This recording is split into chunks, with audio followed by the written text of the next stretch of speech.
Our scripture text this morning comes from Matthew chapter 5, verses 13 to 48. You notice that? That's a lot of verses. And I've even condensed them. I skipped sections out of it on purpose.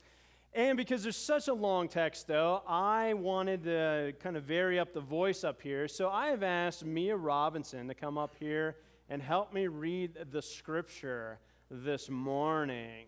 I'm really excited about Mia. If you remember this girl, back on Cowboy Sunday, the kids did a little dance thing up here, right? She was the one rapping, and she's a great rapper. So I'm going to go ahead and start out here, Matthew 5, verses 13 through 48. Let me tell you why you are here. You're here to be salt seasoning that brings out the God flavors of this earth. If you lose your saltiness, how will people taste the godliness? You've lost your usefulness and will end up in the garbage. See, those words just sound better coming from her mouth rather than mine. Here's another way to put it. You're here to be light, bringing out the God colors in the world. God is not a secret to be kept. We're going public with this, as public as a city on a hill. If I make you light bearers, you don't think I'm going to hide you under a bucket, do you? I'm putting you on a light stand. Now that I've put you there on a hilltop, on a light stand, shine. Keep open house. Be generous with your lives. By opening up to others, you'll prompt people to open up with God, this generous Father in heaven. Don't suppose for a minute that I have come to demolish the scriptures, either God's law or the prophets. I'm not here to demolish, but to complete. I am going to put it all together in a vast panorama. God's law is more real and lasting than the stars in the sky and the ground at your feet. Long after the stars burn out and the earth wears out, God's law will be alive and working. I'm telling you that anyone who is so much as angry with a brother or sister is guilty of murder. Carelessly call a brother idiot, and you just might find yourself hauled into court. Thoughtlessly yell stupid at a sister, and you are on the brink of hell fire. The simple moral fact is, words kill. This is how I want you to conduct yourself in these matters. If you enter your place of worship and, about to make an offering, you suddenly remember a grudge a friend has against you, abandon your offering, leave immediately, go to this friend and make things right. Then and only then, come back and work things out with God. And if you want to do that real quick? Okay. Let's not pretend this is easier than it really is. If you want to live a morally pure life, here's what you have to do. You have to blind your right eye the moment you catch it in a lustful leer. You have to choose to live one-eyed or else be dumped on a moral trash pile. And don't say anything you don't mean. The counsel is embedded deep in our traditions. Just say yes and no. When you manipulate your words to get your own way, you go wrong. Here's another old saying that deserves a second look. Eye for eye, tooth for tooth. Is that going to get us anywhere? Here's what I propose. Don't hit back at all. If someone strikes you, stand there and take it. If someone drags you into court and sues for the shirt off your back, gift wrap your best coat and make a present of it. And if someone takes unfair advantage of you, use the occasion to practice the servant life. No more tit-for-tat stuff. Live generously. You're familiar with the old written law, love your friend, and its unwritten companion, hate your enemy. I'm challenging that. I'm telling you to love your enemies. Let them bring out the best in you, not the worst. When someone gives you a hard time, respond with your energies of prayer, for then you are working out of your true selves, your God-created selves. This is what God has done.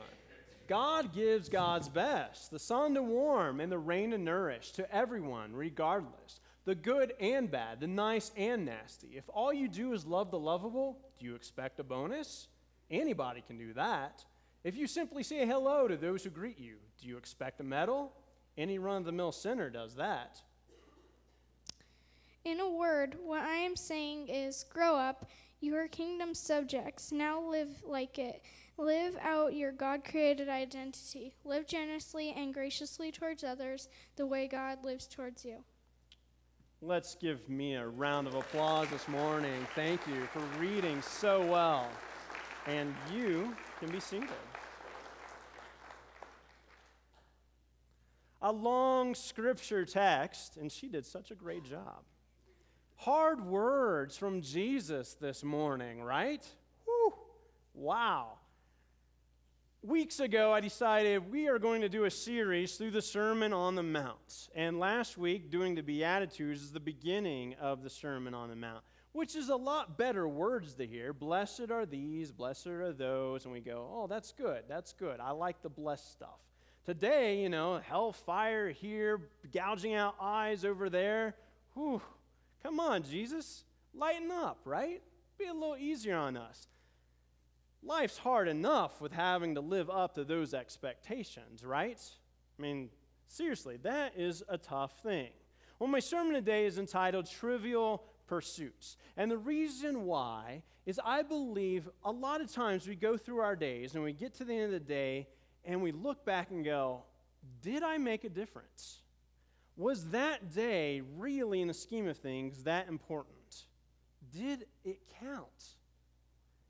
And so often we get into that and we go, I don't know if my life, the way that I'm living it, really matters. This Sermon on the Mount is Jesus' longest sermon recorded in Scripture.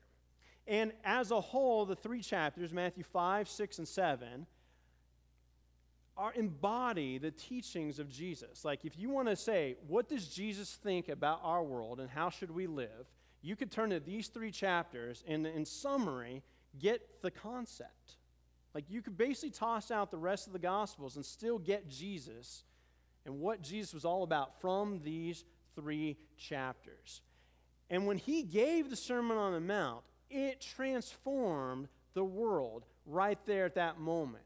Revolution, a religious revolution, began to happen right there. Because up to this moment, rules are what counted when it came to religion. It was all about me pleasing God. And in Jesus' words, Jesus shifts the perspective from mostly God and me to me, us, and the world. That religion is not about godliness or holiness, but making a better world, a better life for all of us. So when Jesus uttered these words, they were completely revolutionary. And if you were a religious leader of the day, you would have looked at Jesus and said, you just challenged thousands of years of tradition, religion, and rules. You are stirring up years and years and decades of hard work to get to this point. Jesus messed it up. I mean, he just got in there and like a little kid in a toy box, started throwing this religious stuff all around. And that changed religion as we know it. I mean, eye for eye, tooth for tooth, that was deeply embedded. It's actually in the Old Testament. It's one of God's laws. And Jesus comes in, digs it up, and goes, you've heard that? Now I'm telling you something different. Don't hit back at all. Oh, man. Can you imagine the firestorm that Jesus started that day, and every other day he uttered those kinds of words? He literally changed the religious landscape thereafter. And what he reminds us of here in this Sermon on the Mount is that our words, our actions, our emotions and passions change things. Literally change things. They have the power to transform our lives, to morph our world.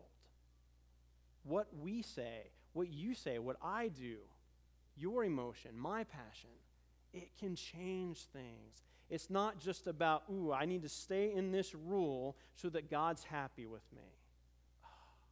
If that's all faith is at the end of the day, Jesus' words are, that's worthless. It's got to be something more than that. So Jesus looks at a crowd of people and says, you are salt. You are the salt of the earth. You are the ones bringing out God's flavors, God's seasoning right here on this planet. At each and every moment, you and me have the ability to bring out the God tones and hues of light into the world. We are God's paint on the canvas, and at any moment, we can do that. Now I realize the words in here are a pretty tall order. They are hard to perfect. Here's the thing. I'm not asking, and Jesus is not asking for your individual perfection. But we, as a faith community, we as a church, can succeed at being God's seasoning, God's light here in our community. And we do it all the time. That's the thing. Just walk back a couple of weeks ago to July 8th, Columbine in the community.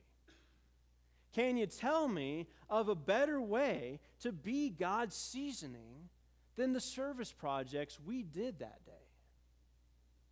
I mean, it was beautiful. I had the privilege of going around and seeing all of the sites that you all were at, and watching you serve, and watching the smiles on your faces, and seeing the delight that it brought to the various groups and people where we were serving. That was us being God's seasoning. That was us being God's light. But there's all kinds of smaller ways that we do that all of the time. When someone is mourning or suffering, and we come alongside and we put an arm around somebody, oh, that is God's salt. You are being God's light right there in that moment. And that person's life changes because you put your arm around them. You gave them time. You gave them care. And you are God's light and salt in that way. But Jesus reminds us of something else in this passage. It's a dirty word for us progressive Christians. We don't ever use this word. It's a bad word. Sin. Ooh. When was the last time you heard a progressive preacher ever use this word? It's probably been a while, because we don't use this word because Christian fundamentalists stole this word, they define the word, and they don't allow us to think of this word in any way outside of their box. See, for them, sin is some holiness thing that, you are a sinner. Oh, you're a bad person. You're going to hell. Right? I mean, that's how the association is. But think about what Jesus defines it here as. I mean, he talks about things that affect everyday life, our words, our thoughts, our emotions, our actions. And you know what? When I look at our world, when I look at my life, and I see the destruction, I see the death, I see all the horrible things that sometimes my actions cause, or that someone else does that affects my life, I go, the real idea of sin is anything that's messing up our world. It's any action, any thought, any idea that just destroyed someone's life. And we are painfully aware of those things.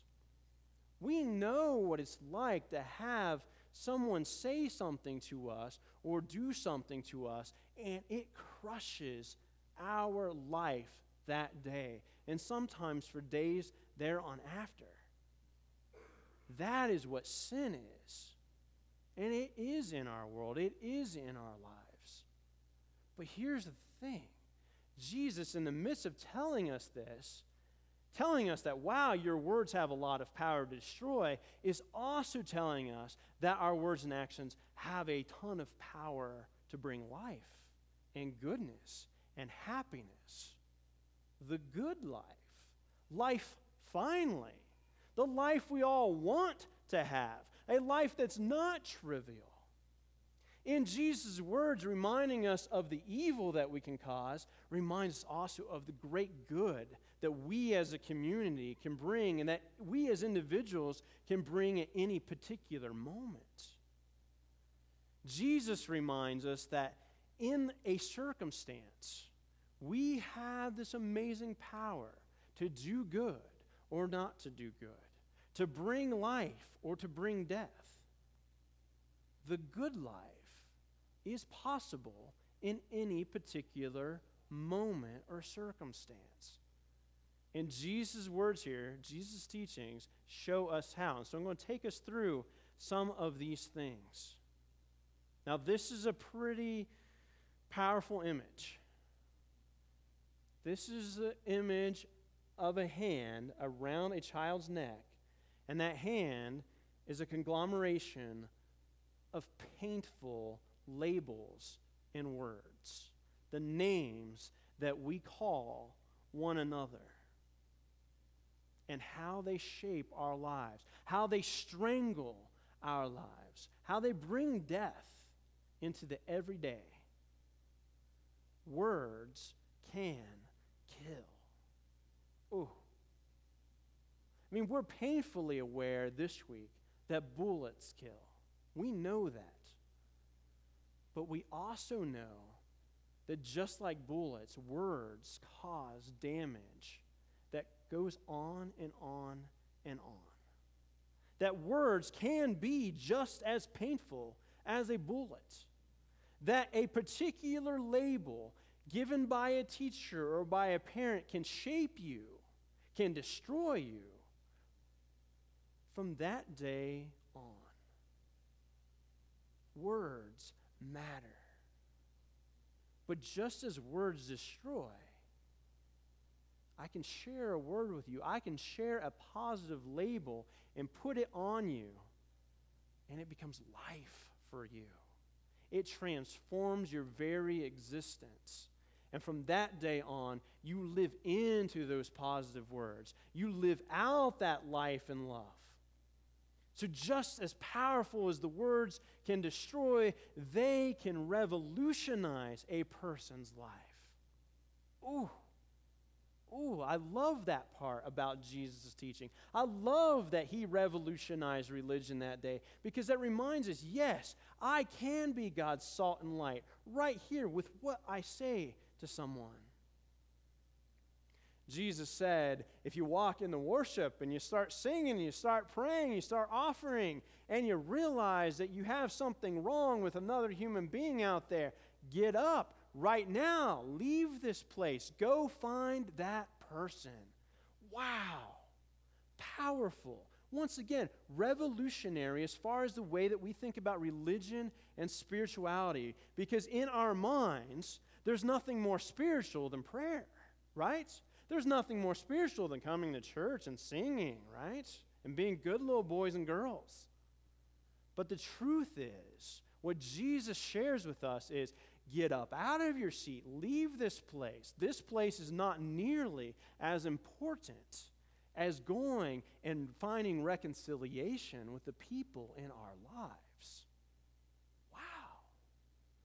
In some ways, it feels like a really tall order, a really big burden on us. But in another way, if you look at it in the moment, instead of trying to be perfect, but in a given moment, you can bring life, not just by walking in here and saying some prayers, which are good, which are really good, which can be really helpful.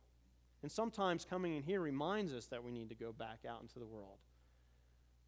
But that we have to do at the end. No matter what, we have to go back out there and find the people that we encounter in our lives and say, I am going to try to find forgiveness, reconciliation, friendship, family, all those things again, because that is what matters to God. That's what it means to bring God's light and salt into our world. Lust, love, relationships. We have all been hurt right here. The thoughts, the passions, guided, misguided, the looks, the leers, they cause pain. They rip apart our relationships. We feel it. We know it. We know that's going to happen. But Jesus reminds us of just how painful it is. So painful that Jesus says, wouldn't you rather rip out your eye than cause that kind of pain to someone else? Wouldn't you rather shut your mouth and have it tied shut than say some of the words that we say to people that cause so much hurt and suffering? Wouldn't you rather? And it's not just lust. There's all kinds of looks that we give to other human beings that cause a lot of pain. We've all seen the look of just utter disappointment in someone's eyes looking at us, and it crushes you, and you feel worthless. Whether you did or not did something or messed up, that look crushes the soul.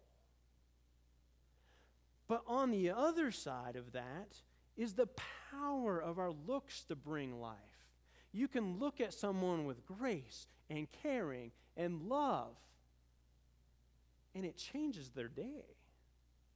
You can look at someone and just have joy radiating out of your face at them just to see their sight. And that goes with them for a week. You can look at a child and they will remember you for years, even though you had a 30-second conversation. And it happens all of the time. Our looks are powerful. And we have that phrase, if looks could kill. But looks can also bring life. Be salt, be light in our world. Jesus comes to yes and no. I'm not so great at this one. Words, I'm a word guy. I'll talk and talk and talk and talk. But what if the world was so much simpler than that? What if you and I in our relationships were just yes and no? Yeah, I'm with you. No, I can't do that. Yeah, I'm here for you right now. No, I'm not. What if we knew where we stood with one another? What if those yeses and nos created the boundaries that we need in our relationships? What if those yeses and nos were not meant to be manipulative out there in so many conversations that we have, where we're just simply, here's me and there's you. And sometimes we connect and sometimes we don't. Sometimes I say, yes, I am here, and sometimes, no, I can't be. Jesus reminds us of the power of yes and no. Those things, the things that we say yes to in life and are firmly in on and say, yes, I am with you, I am here with you. Oh, they can be powerful. The things we say no to, the peoples we say no to, are equally as powerful. Sometimes we just have to say no to somebody because we have to put up that boundary. We have to put up that limit for us, for them. Yes and no carry power to revolutionize a day, to fix things. Eye for eye, tooth for tooth, suing people, litigation. Ooh, Jesus' words hit hard at us, especially coming off of last week. What do we do about justice? What do we do about revenge? What do we do when evil happens in our world?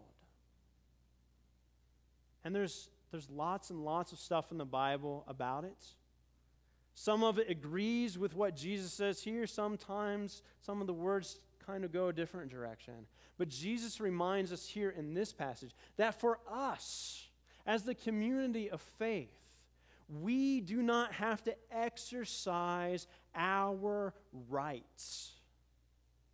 Now, we're American. We love our rights. We fought hard for our rights. It is good that we have rights. But as a community of faith, we also have to remember that every time we claim a right, we are stepping up to a line and saying, I'm going to die on this hill.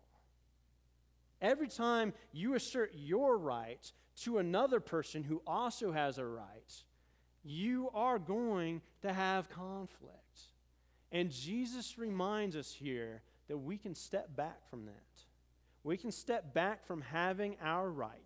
It is yours, right? You can have it. It is your choice. But Jesus reminds us to step back from it and go, you know what? Maybe today is the day that that other person wins. Maybe today is the day when I'm not going to hit back. Maybe today is the day that I'm just going to go ahead and gift wrap that coat, even though you just took everything from me, and hand it to you. Because that makes a life and a world a better place. As a community of faith, we can do that. As individuals, there are times where we shouldn't do that as individuals. There are times where you're in a relationship and there are things like domestic abuse. These words don't apply there. These words don't apply to the person who's getting the crap beat out of them. But as a community of faith, standing up for trying to create a certain world, bringing out God's seasonings, we can step back from the line and not assert our rights. Does that make sense? Jesus' words here are powerful. By doing these things, we begin to shift the balance of the world. Love your enemies. Man, if Jesus hadn't just stacked all this other stuff, right? We were like, okay, I'm with you. That stuff's pretty difficult. And then Jesus ends with this: love your enemies. The dialogue here is Jesus saying, love your enemies, do good to those who hate you. Over here in the crowd is a person saying, certainly he doesn't mean the Romans. And another person saying, yeah, I hope not. See, the Romans occupied Palestine in the days of Jesus. And in Palestine specifically, the taxes were really high. I mean, we would never complain about taxes if we had Palestinian taxes that they had in the first century. Some people consider it to be anywhere from 40 to 60% of a day's wage. High, steep taxes. A tyrannous ruled under the thumb of the Romans, and that was a strong thumb. How do you love your enemy when you're in an occupied land? When the soldiers who are around do not treat your people well? And yet Jesus walks in and says, love your enemies. Oh. And once again, as individuals, this is difficult. In a given moment, yeah, it's possible. At any given moment, I can love my enemy and change my life that day, change their life that day. Bring a little God seasoning right there in the skillet. It changes things up. And as we, as a community of faith, we can certainly love our enemies and bring a lot of God's light into our world. Salt and light. We can be these. We must be these. When Jesus came here, he opened with these words: you are the salt of the earth. You are the light of the world, changing religion forever from that day on, and giving us hope that our actions really can change our lives from just being trivial to being significant.